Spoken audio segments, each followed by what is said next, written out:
Congress BJP కలిపి ఆడుతున్న కలిపి వండుతున్న వంటకం ఏదైతే ఉందో కాళేశ్వరాన్ని ఒక విఫల ప్రయోగంగా చిత్రీకరించే ప్రయత్నం ఏదైతే ఉందో ప్రజలకు వాస్తవాలు తెలుసు. మాకు ఈ దేశంలోని చట్టాల మీద న్యాయ వ్యవస్థ మీద మాకు సంపూర్ణమైన విశ్వాసం ఉంది. తప్పకుండా ఈ ప్రభుత్వాన్ని మాత్రం తప్పించుకుందామనే ప్రయత్నం చేస్తూ ఉన్నారు.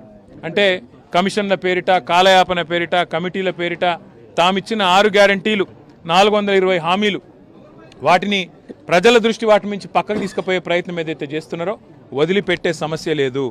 ఎప్పుడు ఇస్తావు నెలకు 2500 రాష్ట్రంలోని 1,68,00,000 మంది ఆడబిడ్డలు అడుగుతున్నారు, అడుగుతూనే ఉంటాం.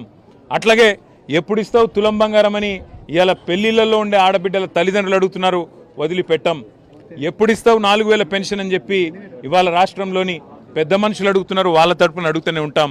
అట్లాగే ప్రతి ఒక్క హామీని అమలు చేసేదాకా వదిలిపెట్టాం. మీరు ఎన్ని నోటీసులు ఇచ్చినా ఎన్ని డ్రామాలు ఆడినా అవన్నీ కూడా తప్పకుండా దూది పింజల్లాగా తేలిపోతాయనే మాట కూడా తప్పకుండా చెబుతూ ముమ్మాటికి న్యాయము ధర్మము గెలుస్తుంది. ముమ్మాటికి తెలంగాణకు మేలు చేసిన వాళ్ళని ఆ దేవుడు కాపాడతాడు.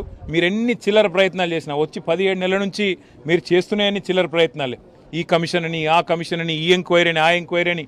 అందుకే నేను చెప్పేది ఈ 3D మంత్రం ఎక్కువ రోజులు నడవదు.